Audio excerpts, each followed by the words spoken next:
Hello everyone. This is Class 9 History Chapter 2 Socialism in Europe and the Russian Revolution. अब हम लोग इस video में the age of social change में जो the coming of socialism to Europe, अब socialism Europe में आ जाता है, तो अब हम लोग वो देखेंगे. Socialism was a well-known body of ideas that attracted widespread attention, and those who follow socialism are known as socialist. तो सोशलिज्म एक ऐसा बॉडी था जो आइडियाज़ को अट्रैक्ट कर रहा था, मतलब कि और आइडियाज़ को अट्रैक्ट कर रहा था और नए नए आइडियाज़ डेवलप कर रहा था. कहाँ? वाइड स्प्रेड अटेंशन, मतलब हर लोगों को अटेंशन मिल रहा था. यानी कि सोशलिज्म लाने से एक बहुत ज़्यादा अट्रैक्शन हो रहा था लोगों का, और जो लोग सोशलिज्म को फॉलो करते थे उसको हम लोग सोशलिस्ट कहते थे. अब ये जो सोशलिस्ट है, दे वर अगेंस्ट प्राइवेट प्रॉपर्टी. इनको तो प्राइवेट प्रॉपर्टी के पूरे ये लोग अगेंस्ट थे कि प्राइवेट प्रॉपर्टी होने ही नहीं चाहिए. जो भी फैक्ट्री या जो भी प्रॉपर्टी का जो भी प्रॉफिट मिलता है वो एक के हाथ में नहीं होना चाहिए, सब लोग को इक्वली मिलना चाहिए. saw it as the root of cause. तो अभी जो सोशलिस्ट है उन लोग को ऐसा लगता है कि ये जो प्राइवेट प्रॉपर्टी है ना, वो इस सारी ये जो भी है ना उसकी जड़ है, मतलब उसका इस प्राइवेट प्रॉपर्टी की वजह से ही ये सब हो रहा है, ये सब कॉज हो रहा है. मतलब फिर ये जो वर्कर्स हैं उनको खाना नहीं मिल रहा है, ये प्राइवेट प्रॉपर्टी रूट है इन सब कॉजेज़ का. वो लोग ऐसा क्यों सोचते हैं कि ये लोग रूट है? क्योंकि प्राइवेट प्रॉपर्टी में क्या होता है, जो भी अमाउंट का प्रॉफिट आता है वो सिर्फ इंडिविजुअल एक के ही हाथ में जाता है, जो उसका ओनर होता है. तो बाकी के जो भी वर्कर्स हैं उन लोगों को तो कुछ मिलता ही नहीं है. सो ये बहुत बड़ा कॉज है इन सब का, जिसकी वजह से ये सब हो रहा है. वो प्राइवेट प्रॉपर्टी ही है जिसकी वजह से ये सब हो रहा है. If the society as a whole rather than individuals control the property, more attention would be paid.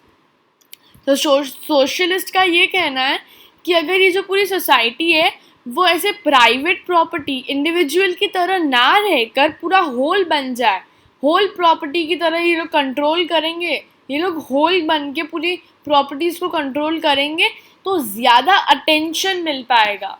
क्योंकि सोशलिज्म का तो काम ही था ना कि वो आइडियाज़ को अट्रैक्ट करता था और हर जगह पे अटेंशन मिलता था सोशलिज्म को. तो उससे अगर ये लोग ऐसा करेंगे तो ज़्यादा अटेंशन मिलेगा लोगों को, ज़्यादा इंस्पिरेशन मिलेगा ये करने का.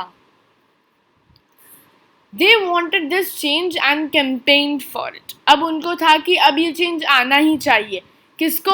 सोशलिस्ट चाहते थे कि अब ये चेंज आना ही चाहिए, ऐसा होना चाहिए कि ये जो प्राइवेट प्रॉपर्टी है उसकी जगह पे होल, मतलब सारी की सारी जो सोसाइटी है वो सब लोग प्रॉपर्टी को कंट्रोल करेंगे, सब लोग इक्वल रहेंगे. अब ऐसा होना चाहिए. अब ये जो आइडिया है ये सब करने का वो किसी एक का नहीं है, वो बहुत का है. तो उनमें से ये जो चार है वो मेन थे. एक है रॉबर्ट ओवन, लुइस ब्लैंक. जब इस चैप्टर का मैंने इंट्रोडक्शन वीडियो बनाया था तो मैंने उसमें बताया था कि जो कार्ल मार्क्स है ये बहुत इम्पॉर्टेंट इंसान है और इसने बहुत बड़ा रोल प्ले किया है यूरोप में सोशलिज्म लाने में. सो रॉबर्ट ओवन है, लुइस ब्लैंक है, कार्ल मार्क्स है और फ्रेडरिच एंजल्स है. ये चार जो है वो सोशलिस्ट थे जो चाहते थे कि प्राइवेट प्रॉपर्टी की जगह पे होल आ जाए, मतलब सब लोग प्रॉपर्टीज़ को कंट्रोल करेंगे और जो प्रॉफिट्स है वो भी सबको मिलेगा. अब रॉबर्ट ओवन का कहना था कि ये जो sought to build a cooperative community called New Harmony in Indiana, USA. So ये जो रॉबर्ट ओवन है वो 1771 to 1858 तक था. एंड इसने क्या किया था, ये कोऑपरेटिव कम्युनिटी में कहता है कि कोऑपरेटिव कम्युनिटी होनी चाहिए जहाँ पे सब लोग एक साथ कोऑपरेटिव करें, मतलब एक दूसरे को सहारा दे, कोऑपरेटिव रहे. Called new harmony in Indiana. So इसका एक कोऑपरेटिव कंपनी है, इसने बिल्ड किया था, sought to build a cooperative community इसने बिल्ड की थी. कहाँ पे? जिसको यूएसए में बिल्ड की थी, जिसको न्यू हार्मनी इन इंडियाना कहते हैं.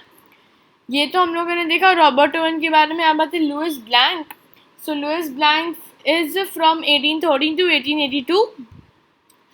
ही wanted the government to encourage cooperatives, ये इसके साथ भी हाँ कहता है कि हाँ कोऑपरेटिव्स होने चाहिए और गवर्नमेंट को एनकरेज करना चाहिए कोऑपरेटिव्स को, और जो भी प्रॉफिट होगा ना, जो भी उस प्रॉपर्टी का प्रॉफिट होगा वो सब में इक्वली बढ़ जाना चाहिए, वो देखे कि उन लोगों ने कितना काम किया है।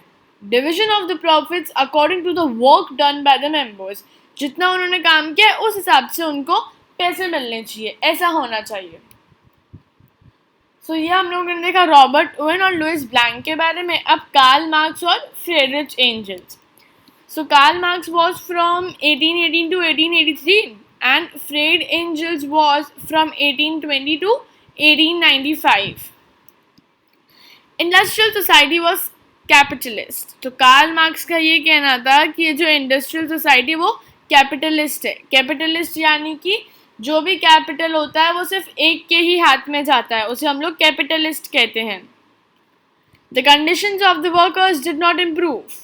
तो वर्कर्स की तो कंडीशन इंप्रूव नहीं हो रही थी, उन लोगों को ज़्यादा काम करना पड़ रहा था, पैसे कम मिल रहे थे उनको।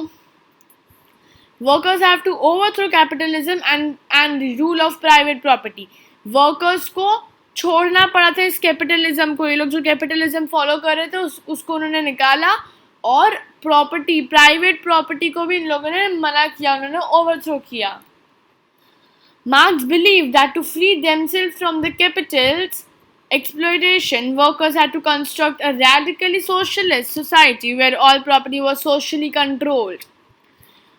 Marx believed that to free themselves from the capitalism exploitation, marks यानी कि जो कार्ल मार्क्स है वो ये बिलीव करता था, वो ये सोचता था टू फ्री देमसेल्व्स यानी कि ये जो वर्कर्स है उनकी बात हो रही है। तो कार्ल मार्क्स ये कहता है कि अगर इनको कैपिटलिज्म के एक्सप्लॉयटेशन से, मतलब ये जो सारा प्रॉफिट जो ओनर को मिल रहा है उसके एक्सप्लॉयटेशन से अगर इनको बचाना है, workers had to construct a radically socialist society where all property was socially controlled. तो ये जो वर्कर्स हैं उनको एक ऐसा सोसाइटी कंस्ट्रक्ट करना पड़ेगा जो रैडिकली सोशलिस्ट हो, मतलब कि सबको इक्वल अमाउंट ऑफ रुपीज़ मिले, सब लोग इक्वल ही रहे, सबको इक्वल मिलना चाहिए। जैसे अगर कुछ भी प्रॉफिट होगा तो सबको इक्वली अमाउंट मिलना चाहिए। जैसे रैडिकल्स तो यही चाहते थे ना, हम लोगों ने देखा था कि रैडिकल्स क्या चाहते थे कि जो भी प्रॉफिट मिले वो सब लोग को इक्वल में बच जाए, तो रैडिकली सोशलिस्ट सोसाइटी चाहते थे ये लोग। This was the way we understood this topic. Now we will see about the support of socialism.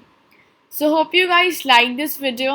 Do share, do comment and do subscribe to our channel Ask and Study. Thank you.